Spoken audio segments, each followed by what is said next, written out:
Өндөр алтай уулс анчин бүрэгдийн эсгэрээ утсан домбрын аялгуу угалзан хэдэ хатгамлаараа алдарсан өнө мөнхөд орших өлгийн нутгийн эгэл малчны өөдөсгөн хүү төр нийгмийн зүтгэлтэн болсон түүхээс өгүүлээ.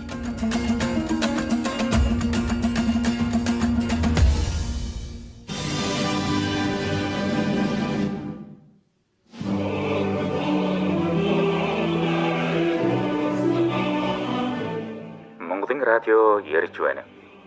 Та бүхэнд өглөөний мэнд хүргэе. Бүгд найрамдах Монгол Ард улсын сайд нарын зөвлөлийн тогтоолоор Садуугийн хавшааг радиожуулга радио нэвтрүүлгийн хорооны даргын урдагчоор томилжээ.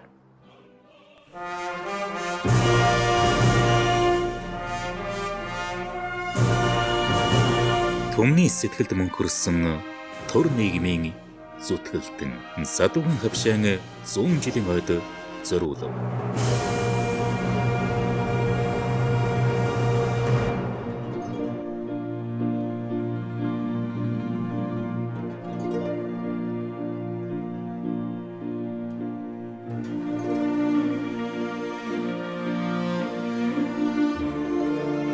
Монгол улсын маань баруун хязгаарт Казах, Уранхай, Дөрвөд, Тува түмэн, Эвтэ нартай оршин амьдарч зовлон жаргалыг хамтдаа туулж олон жилийг элээсээр туурга тусгаар Монгол улсын түүхийг бүтээлцэж ирсэн билээ.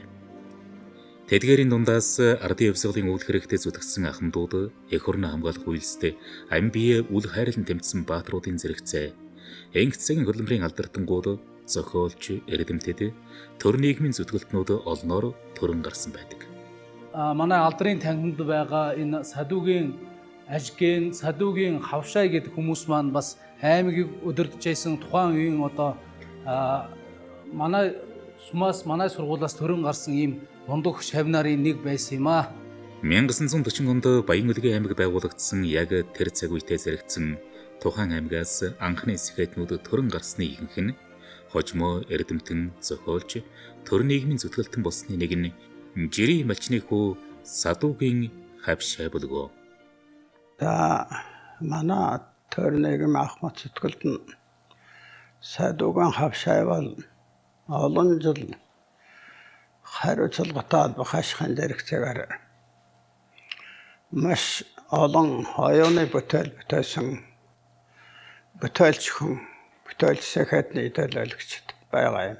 Аймагаас гадаадад удирдлагын дээд сургуульд суралж байсан анхны хэдэн цөөн хүмүүсүүд нэг. Ийм учраас зөрүүд бэлтгэгдсэн ийм томоохон сэхэтэн удирдах ажилд нь Ирээс тэр амьдралынхаа өөрийнхөө ухамсарт амьдралаа эх орныхоо төлөө ард түмнийхөө төлөө бүх ухамсарт амьдралаа зориулсаар байгаад өөрийнхөө амьдралыг өнгөрөөсөн гэж би боддог.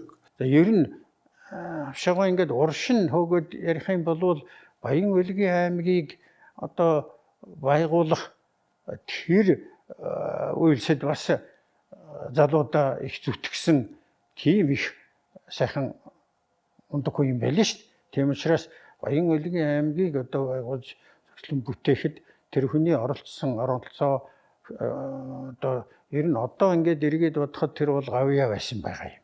Ер нь манай аав бол ер нь ярьдаг штэ халан гадна хайрын дотроо гэж. Яг энэ үг тохирохоор тийм хүн байсан л да.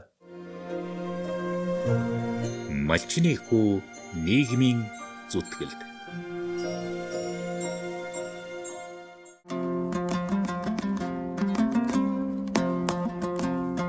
Садуугийн хавшай 1922 онд одоогийн Баян-Улгийн аймгийн Улаанхус сумын Хөх толгой гэдэг газарт төржээ. Хавшай нь хүүхэд байгаас ах нараа даган малмаллаж худалдаа намаа эрхлэн бусад хар бор ажил голгүй хийж байгаад 1929 онд Шээрвш хушуунд нээгдсэн танхим нэртэй анхны Казак сургуульд орж суралцсан байна. Энэхүү хоёрхан эсгийн гэртээ сургуулийн үйл ажиллагаа хэд хэдэн удаа завсарсны эцэстээ баг сургуулиуд үргэсэн мэлхээ гардан авч төгсжээ. 6 наснда Хураан судрыг сээжилсэн хэдхэн хүүхдийн нэгэн болсон тийм их ухаантай тусгал зайтай тийм хүн байсан байна да. 1939 онд Ховд аймгийн Жаргалантад төр сургуулийн латин хэлний 6 сарын курсыг төгсөөд сургуульд багшаар үлдэж ажилласан байна. Мөн 1939 онд Маршал Чавлсан Өлгийн нутагт хүрэлцэн ирж шинээр Баян-Улгийн аймгийг үүсгэн байгуулах тухай хийсэн хуралд бичиг үсэг тайлагдсан багшилж байсан 18 настай хавшаа талархан оролцож байсан тухайга өөрийн дур татгалдаа бичиж үлдээжээ. Магаангийн багшаар ажиллаж байгаад 40 онд үндэсний аймаг Баян-Улгийг байгуулахад аймагтаа ирж нугайгуа тэр үед аймгийн намын хорооныг дарга байсан хүн чи одоо энд намын хороонд орж ажил гэж хүсэл тавьсан байна. Тэгэхээр одоо би суралцмаар байна. Суралцж хагаад мэдлэгээ жаахан боловсруулаа эзэмшиж хагаад болъё гэж гүйсээр байгаад аймагтаа тэр үед шинээр байгуулагдж байсан багшийн сургуулийн шалгалт өгөөд тэнцээд амжилттай өгөөд шалгалтаа 2 дугаар курст хэлсэн орсон байна. Тэрээр үргэлжлүүлэн сурах хүсэлтэд хөдлөгдөн аймгийн багшийн техникумд орж суралцжээ. Удахгүй түүний идэвх чармаалтын үнэлэгдэж намын хорооны шийдвэрээр 1943 онд Монгол Ардын Хувьсгалт намын төв хорооны дэргэдэх намын шинэ хүчний сургуульд суралцахаар болж үргэлжийн шинийг сурах хүсэл мөрөөдөл нь биелэн олж дээд боловсралтай болсон түүхтэй. Намын төв хороо тэр үед болцсон шин бэлтгэх шин залуу хүмүүсүүдээс болцсон шин бэлтгэх ажил өрнж байсан үе байсан. Шинэ хүчний дээд сургуульд хавшаа өөртөө хамт 4 хүүхэд тавлаа очиж энэ сургуулийг суралцж төгсөөд шинэ хүчний намын шинэ хүчний сургууль багшаар ажилласан байна. Түүний дараагаас хавшаан удирдах ур чадвараас нэмэгдэж нам төрийн ажилд зүтгэх хариуцлагатай ажлын замнал өрнжээ. Тэрээр 1945-аас 1957 оны хооронд Монгол Ардын Хувьсгалт намын төв хорооны зааварлагч, намын шинэ хүчний сургуульд багш, улсын радио хорооны ерөнхий редактор, урлагч дарга, Монгол Ардын Хувьсгалт намын төв хороонд зохион байгуулагч, Малахын намын хорооны нарийн бичгийн дарга зэрэг албан тушаалуудыг нэр төртөө хашиж байлаа. Би Баян-Улгийн аймгийн намын хорооны 2 дугаар нарийн бичгийн дарга хавшаа гэж сайхан хүнтэй танилцж татна одоо нөхөрлөдөг болсон юм. Хавшаа даргатай хэрэгцээд суугаад тэгээд бид хоёр жаал хууч хөөрвөө. Тэгээд хавшаа дарга бол өөрийнхөө одоо амьдрал ах уу ажил төрөл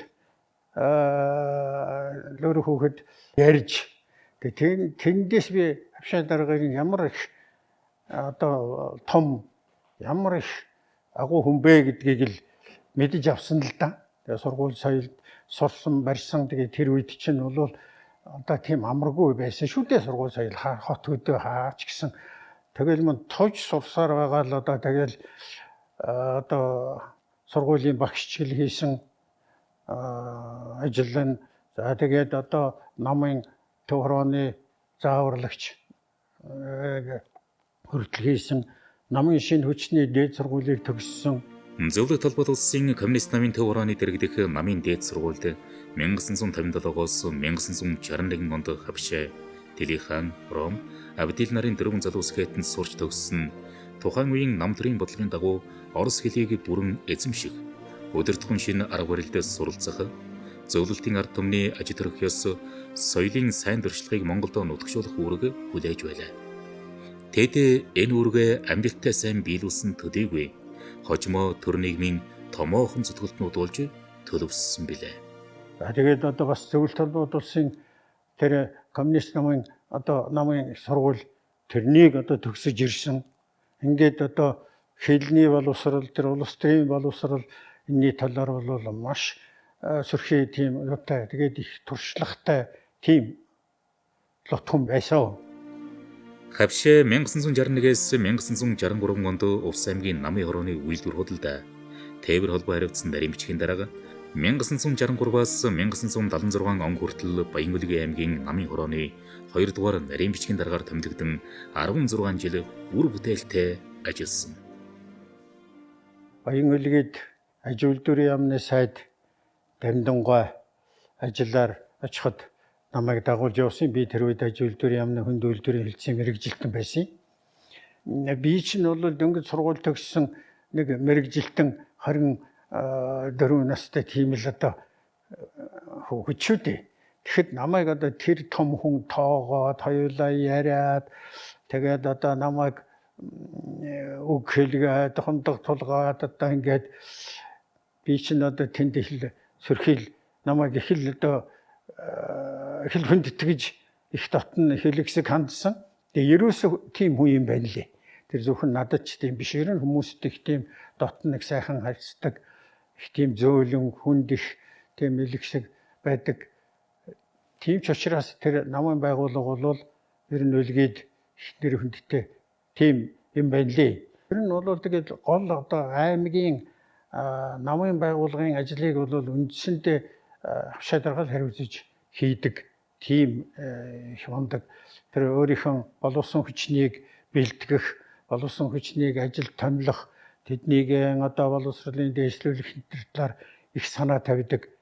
Залуу хүмүүстэй хитэгдэг. Үр дүнгийн ингээд харахад бол Өнөөгийн Баян Улгийн аймаг тэрний хөгжил одоо казак манай Монголын казакуудын ёс уламжлал соёлыг хөгжүүлэх, хамгаалах, цэвэр хариунаар нь үлдээх тэр чинь одоо намын байгууллагын үзэл сурталын одоо чухал ажил байсан. Тэгэхээр энэ бол манай хавшаа даргын одоо бас л зүтгэл.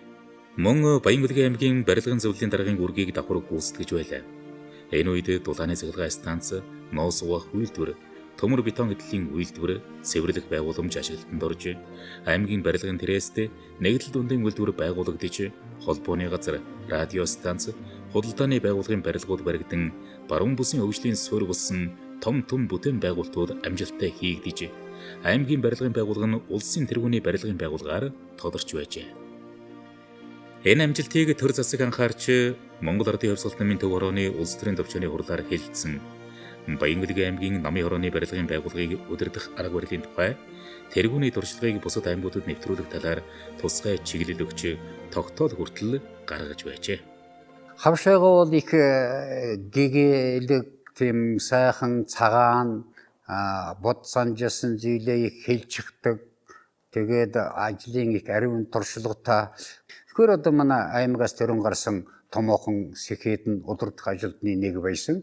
Одоо тэргүүний амьдрал, тэмцэл, үйл ажиллагаа, хэлжсэн үг, өгчсэн зөвлөгөө нь өөрийн күндх хандлага нь бол одоо дараагийн үеийн күнд бол ер нь харилцаж байгаа хүнд бол тийм хүн сэтгэгдэл дэдэг одоо их л тийм дотн хандаж зүгээр нэг хэлээд хүнд юм хэлээд энэ санаа басаа гэдэг талаас биш өнөхөр санаа авч энэ хүн энийг хэрэгжүүлээсэ гэж ханддаг ийм л хүн байсан да. Садуугийн хавшаа нь 1976-аас 1986 онд Баян Улгийн аймгийн тээврийг удирдах газрын даргын албыг хашиж өөрийн амьдралын бүтэн 10 жилийг тээврийн салбарын хөгжилд зориулсан түүхтэй. За энэ дэр Хавшаангуй контор энд байсан. Энэ дэр орон энэ нэг дугаар давхар байсан. Тэнд Хавшаангуй контор байсан. Би энтгийн үлбэр техникийн дарга байсан. Амин амхрын томилтар бол манай базын даргаар ирсэндээ Хавшаангуй ирээд томдар хийж байсан хүн яах бол гэж би жаахан эмээгээд байсан да. Яадаг бол энэ хүн да ямар дарга боловсролын käсүү хүн болох баг гэсэн чи тийм хүн биш байна. Ёстой ажилтг сайхан админы засварч бидний дунд бол илэн далангүй ярддаг ийм зокомоёгл сайтаа хүн байсан. Болсон гиснийг сонгох талаар бол их гавьяатаа хүн байсан. Хавшаангуйн гол 10 жил ажиллахдаа энэ баз бол төлөвлөгөөг сан биелүүлж байсан. 10 жил сан төлөвлөж байсан. Тээврийн одоо удирдах газрын дарга байхдаа олон жолооч нарт ажиллах болохдоо дандаа тэдэнд одоо ар гэрийн байдал, амьдралын байдлыг бичлэн танилцж хагассан өдөр болгон тэр жолооч нартаа тойрон уулзаж олуучраад өөрийнхөө зовлон жаргалыг хуваалцаад тэгээд өргөлж, тусалж, халамжилж явдаг ийм нэг сайхан хүн байсан гэж би одоо ойлгодог. Сүүмэлзэх зулаас гэрэлтэн наран ууд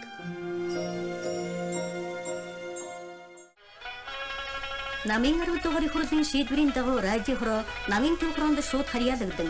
Улс төрийн төвчөөний 1947 оны тогтоолоор тусгай газар. Дараа нь 1964 онд мэдээлэл радио телевизийн улсын хороо болж өргөгдсөн юм.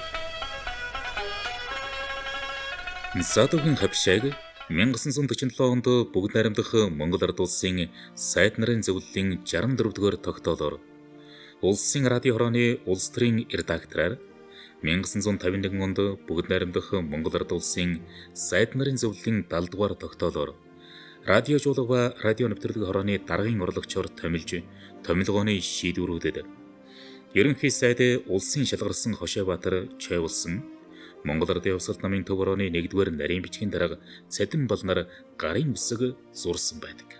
Үүнээс харахад радио орог нэвтрүүлэг нь үзэл сурталын гол хэрэгсэл байсан. Радио хороог яамны хэмжээнд авч үзэж хамгийн чадвартай хүмүүсийг түүний удирдлагаар томилж байлаа. Энэ үеэс эхлэн хавшаа нийгмийг соён гэгэрүүлэх үйлсэд хувь нэмрэн оруулж эхэлжээ. Монголын радио тухайн цаг үед амжилттай өргөжин хөгжиж байсан тухай 1953 оны 7 дугаар сарын 14-ний өдрийн Монголын радио холбооны салбарын баярын хурал дээр тавьсан илтгэлд тэмдэглэн үлдээсэн байна. Энэ үед радиогийн материалын баазыг бэхжүүлэх, нэвтрүүлгийн чанарыг нэмэгдүүлэх, хавшаан оруулсан хөдөлмөр зүтгэл баггүй байлаа. Улаанбаатарт тэр хэвлэлийн орчуулагч Монголын радиогийн ерөнхий редактор ажиллаж байх үед Казакаас Монгол руу, Монголоос Казах руу орчуулга хийгээд янз бүрийн судал нэвтрүүлэг бийг эрхлэн явуулж байсан. Монголын радио хороонд хамт ажиллаж байсан зарим хүний дурддаглаас Миний радио ном 1994 он Цэдэн 1949-с 1954 онд радио хорооны улс төрийн редактор байсан. Хавшааг намын дээд сургуульд багшиж байгаад манай радио хороонд ерөнхий редактораар ирсэн юм. Ажилдаа их махрав. Зан харцаа сайтай, доошоо хилаадгүй, дээшээ нэлганаад байдгүй, ерөн л гүцсгэндээ. Тэрнийхээ ч дагуу ажил нь бүтээд байгаа юм уу даа гэж санагдмаар. Доод хүмүүсийн санал бодлыг тусгаж чаддаг тийм л чадaltaй хүн байсан да. Ванчин 1954-өөс 1966 онд нэвтрүүлэгч байсан. Орлагч дараа хавшааг мэдлэг сайтай, орос хэлийг сайн мэддэг. Казахстаны зохиолчдын зохиолыг орос хэлнээс орчуулад нэвтрүүлэгтэн өөрөө оруулдаг байсан. Хавшааг бол хүн чанарын хувьд ч их сайн хүн байсан. Ажил дээрээ шаардлага тавихдаа хатуухан тавьчихад дараа нь хүнийг их халамжилж тусалдаг хүн байсан. Хавшаагааг бид нар бол гашаагаа гэдэг байсан. Агаа гэдэг бол бидний хамгийн хүнддэг том хүнийг хэлдэг. Багтаа бол энэ хүнийг миний одоо хамгийн их дуурайдаг ч юм уу том болоод ийм хүн болох юмсан гэж одоо хүслийг минь одоо оргил тийм хүн байсан. Сүүлдээ бол одоо радио телевизийн хорооны дарга хийж байхад нь ийм одоо тухайн үед бид нарт одоо радиогоос сонсох юм байдаггүй.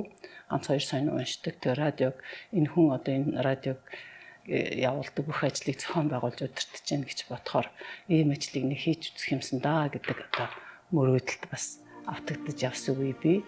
2013 онд хэвлэгдсэн Монголын сэтгүүлчид номын зохиогч доктор профессор Норвсрун түүний тухай ингэж бичжээ. Радиогийн нийтлэлээр нэвтрүүлгийн бодлого, үйл ажиллагааг зөвшөөрөх, төрөл зүйлийг олшруулах, боловсон хүчнийг сургаж дадлгажуулах үйл хэрэгт хүч анхаарлаа чиглүүлэхийн зэрэгцээ өөрөө авьяаслаг сэтгүүлч, хэвлэн нийтлэгч байлаа.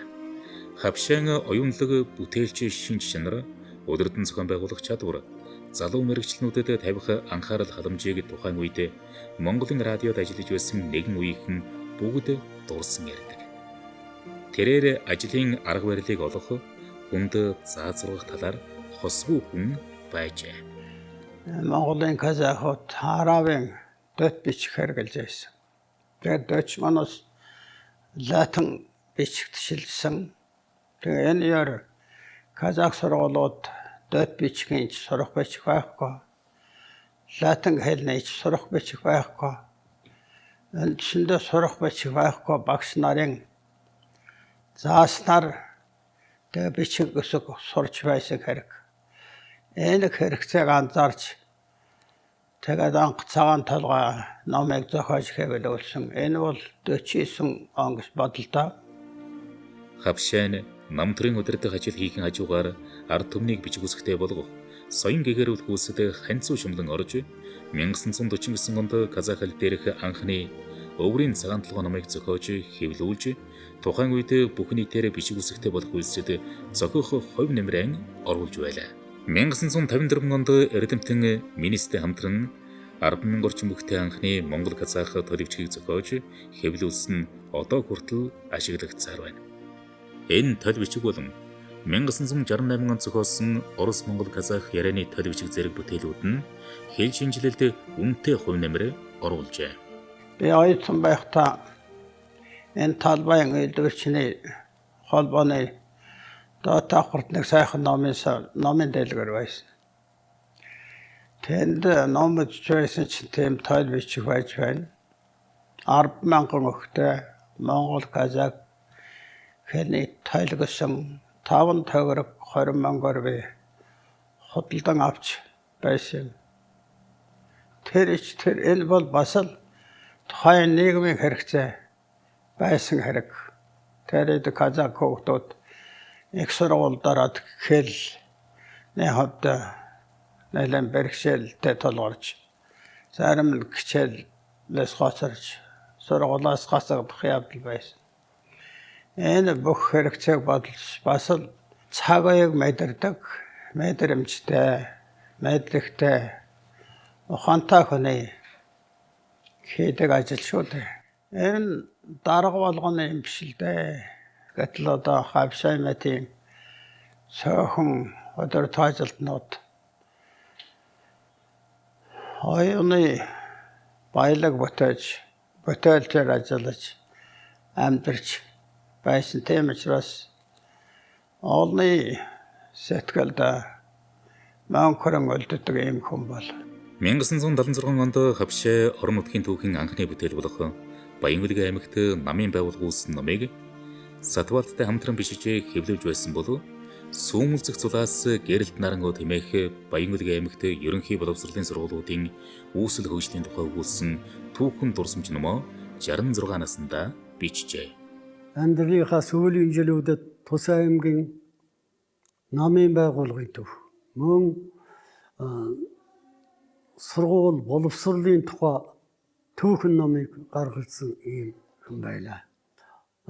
Тэдгээр түүхэн номнуудыг Улаанбаатар ховдын архив дээр олон хоногоор суугаад тэгж бичиж гаргаж байсан. Мөн Улаанбаатарт ажиллаж байх үед казах хэлний хэдэн одоо жижигэн зохиолыг монгол хэлээр орчуулад тэр Монголын уран бүтээлийн санд хувь нэмрээ оруулж байсан.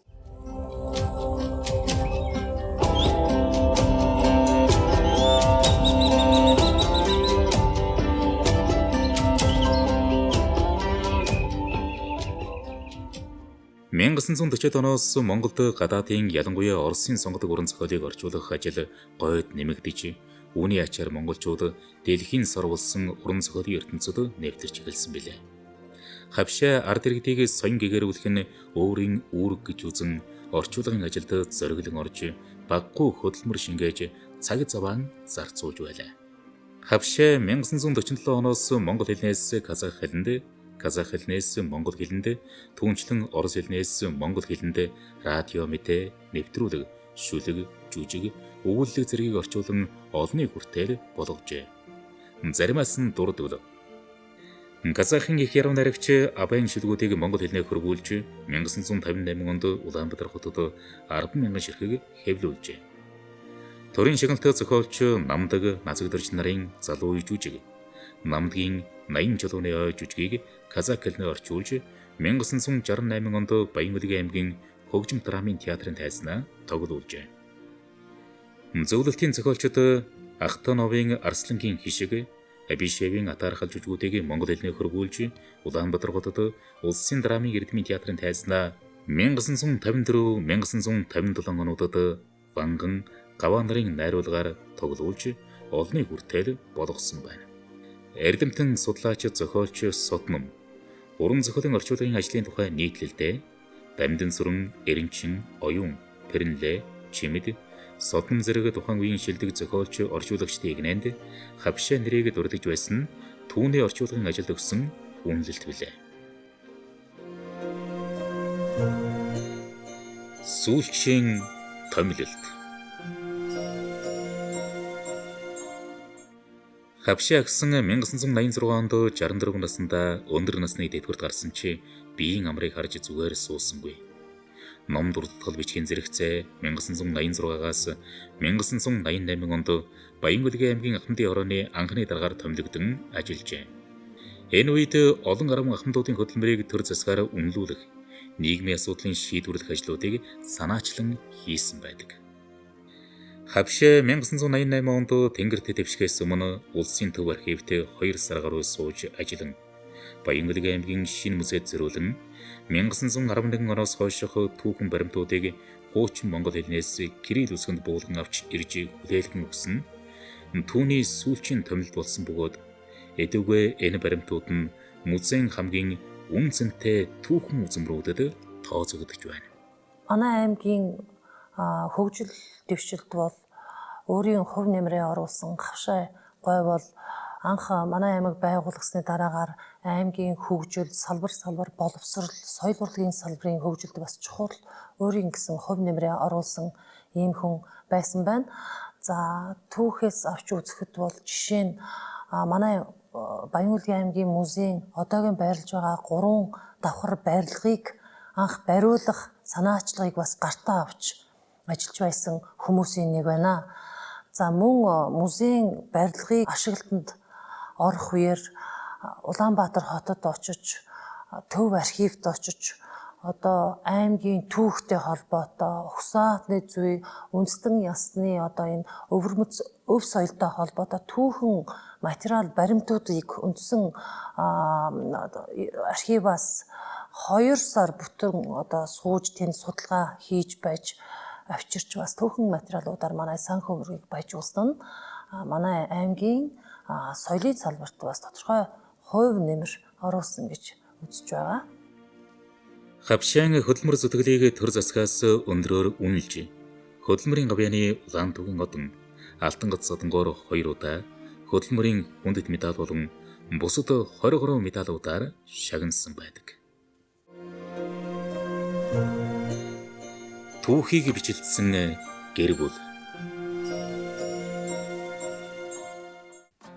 Бидний өгүүлж байгаа түүхийн эзэн Хавшаан эцэг Садун, Жирий малчин ардын аж ахуйн байсан бөгөөд 9 хүүхэд өсгөн хүмүүжүүлжээ. Манай өвөө Саду эмээ Камар гэж хүн байсан. Манай аавын төрсөн аав ээж 2. Өвөө эмээ 2 бол ерөөсөө малчин хүн байсан. Мал малдаг. Тэгээд гар готл хийдэг. Тиймэрхүү л одоо ажил хийдэг. Тэр үед манай өвөө бол ангандаг 2 бүрхтэй байсан юм байна л. Ээж надыг төрүүлэх гээд тэр 2 бүргдийн дэргэд унсан. Тэгээд манай эмээ бол хормой дээрээ тосоод тэгээд надыг өөртөө тэгж аваад тэгээд би эмээд өссөн. Тийм түүхтэй юм байна лээ. Тэр үед бол байшин барьсныг анх манай өвөө санаачилж анхудаа суманд модон байшин барьсан гэсэн тийм яриа түүх байдгийн байна лээ.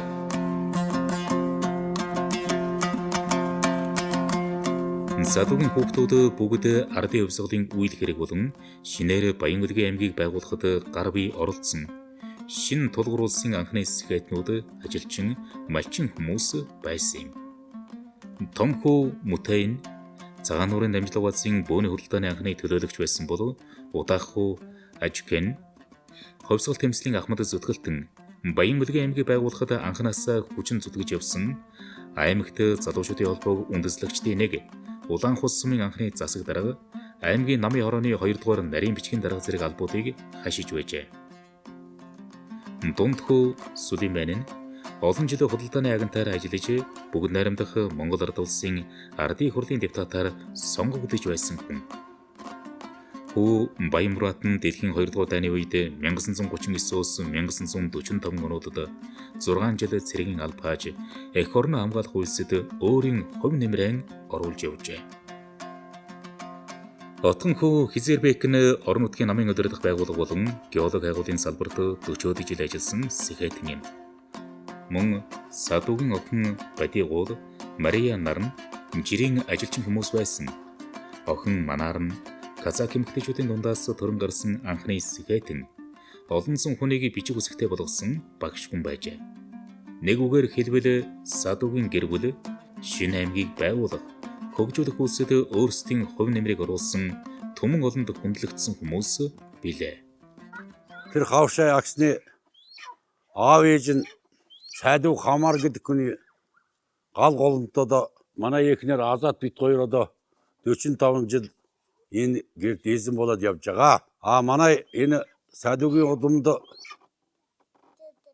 энэ гэрд 9 хүүхдээс чигээс тэр 9 хүүхдээс одоо нэг 100 гэд 130-аад айл болоод тусгай гарсан. Тэгээд одоо манай Баян үлгийн ард түмэн тэр дотроос Казак ард түмний дундаас хамгийн их сэхэтэн гарсан тийм айл энэ Садуугийн айл юм. Ettin çirkin dünya hallo бүркүн күл бойна. Хавшайн одоо мор аймагт 5 удаа айрагдаад хоёронд аман гэжсэн хул мор гэдсэн байсан байна. Их жором оронд их дуртай байсан. Улаан морнод орсоор аймагт 7 удаа төрүүлсэн аймгийн түүхэнд бичигдсэн. Их ажилласаг одоо бид нарыг одоо суран гүмжигтэй их гарамгай хүн байсан.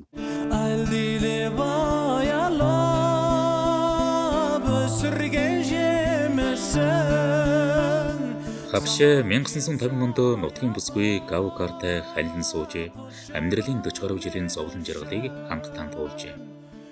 Гавкаргай нутаг усандаа энэрл дээжгэж алдарсан олон түнтэй нэгэн байжээ. Тэрээр нөрөх ажилтай, зовжлоо муутай, хавшаан баталгаатай ардал халамжид хань байж 4 хүүхдээ өсгөн хүмүүжүүлсэн байна.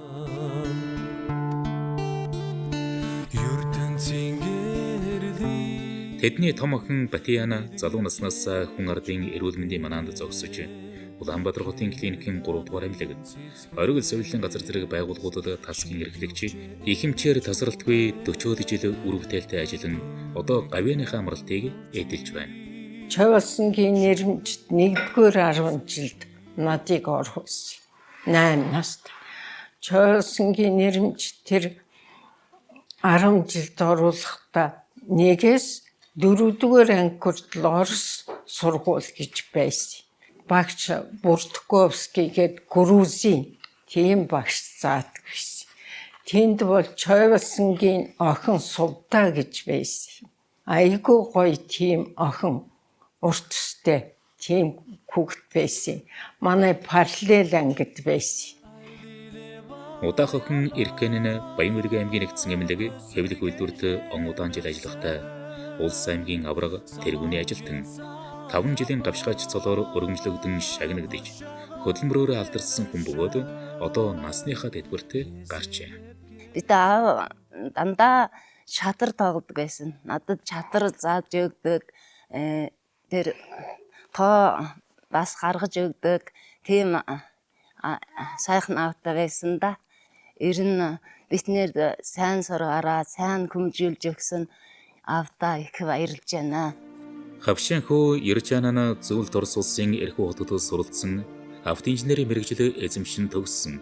Монгол улс дахь ардчилсан хөдөлгөөний анхдагчдын нэг ардчилсан хувь сургуулийн үзэл санааг орон нутагт түгээн дэлгэрүүлэх үйлсэд манлайлан оролцож байсан нэгэн. Тэрээр олон жил Баян-Үргийн аймгийн ардчилсан намын дарга аймгийн иргэдийн төлөөлөгчдийн урлын төлөөлөгч иргэдийн урлын даргаар ажиллаж байсны зэрэгцээ зам тээврийн дэд сайд ерөнхий сайдын зөвлөх зэрэг хариуцлагатай албыг хашиж байлаа. Одоо улсын хурал дахь ардчилсан намын бүлгийн ажлын албаны зөвлөхөөр ажиллаж байна. Чингисийн одон хөдөлмөрийн говьяаны улаан тугийн одон алтан гоц одонгоор тус шагнагджээ. Би бол одоо ингээд Монгол улстай тэр дундаа манай баруун хязгаар Баян-Улгийн аймагта төрснөөрөө өнөхөр их бахархдаг. Яагаад гэвэл нутаг усандаа би одоо маш их хайртай энэ нутаг усаараа бахархдаг.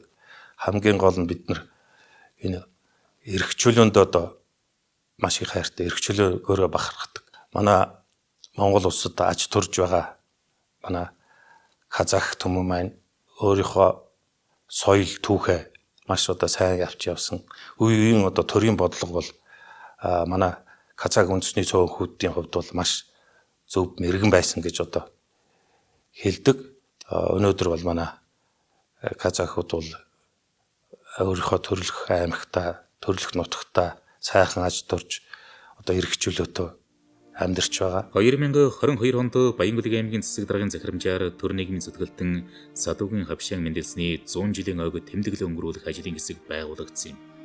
Ажлын хэсгээс хавшаа агсны төр нийгэмд оруулсан хувь нэмэр, хөдөлмөр гавьяаг нь олон нийтэд сурталчлан таниулах ажлыг зохион байгууллаа.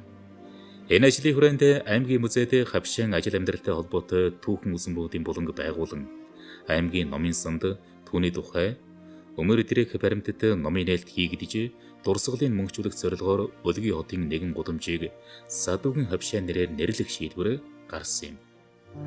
Арманның асқарына құлаш ұрсам, алдымда асқар тау боп сен тұрасың. За Монгол улсын маань нэгэн хэсэг манай Баян-Улгийн аймгийн ард түмэн бол өнөөдөр их аз жаргалтай сайхан амьдарч байгаа. Тэгэхээр манай аавын бол мөрөөдөл нь юу байсан гэхээр энэ ард түмнээ соён гэгэрүүлээ. Ард түмнээ одоо сайн сайхан амьдруулъя. Энд бол өөрийнхөө хөв нэмрийг оруулъя гэсэн одоо тийм зорилгыг тавьж байсан тухайн үед тийм мөрөөдөлтэй байсан. Энэ мөрөөдлийг биелүүлэхийн тулд тэр аавынхаа захиасыг биелүүлэхийн тулд хүүхдүүд бид нар энэ захиасыг чандлан мөрдөж эх орныхоо хөгжил дэвшлийн төлөө манай Баян-Улгийн аймгийнхаа хөгжлийн төлөө ард түмнийхөө төлөө одоо ихийг бүтээж чармайн ажиллаж явах ёстой гэж боддог.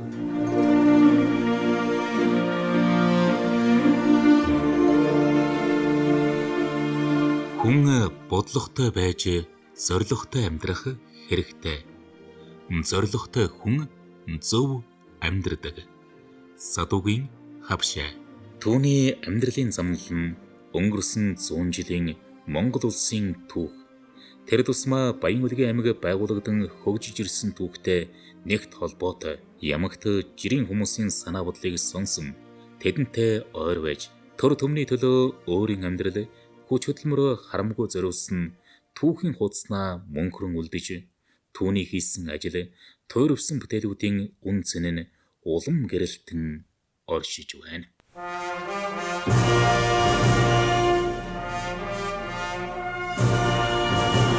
Түмний сэтгэлд мөнхөрсөн төр нийгмийн зүтгэлтэн Садуугийн хавшаан 100 жилийн ойд зориулв.